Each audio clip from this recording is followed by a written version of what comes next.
மத்திய கிழக்கில் மூண்டுள்ள போர் உடனடியாக நிறுத்தப்பட்டு உலக அமைதி நிலைநாட்டப்பட வேண்டும் என்று இலங்கை அரசு சர்வதேச சமூகத்திடம் உத்தியோகபூர்வமாக கோரிக்கை விடுத்துள்ளது.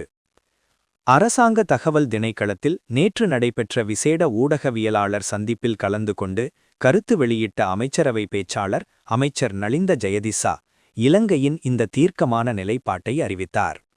அவர் மேலும் தெரிவிக்கையில், எந்த இடத்தில் நடந்தாலும் எவர் நடத்தினாலும் போரை ஒருபோதும் அனுமதிக்க முடியாது என்பதே இந்த அரசின் கொள்கை.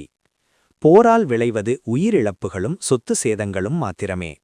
எனவே உலக அமைதிக்காக இலங்கை எப்போதும் அர்ப்பணிப்புடன் செயல்படும்.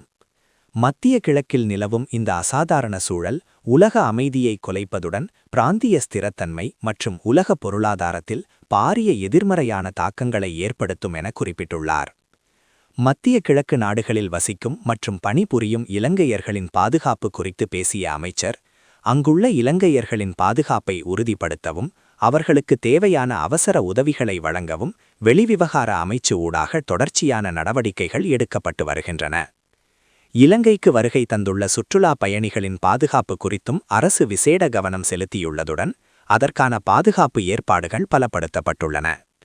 உலக நாடுகளுக்கிடையிலான மோதல்கள் இராஜதந்திர ரீதியில் தீர்க்கப்பட வேண்டும் என்பதையே இலங்கை விரும்புகின்றது என குறிப்பிட்டுள்ளார்.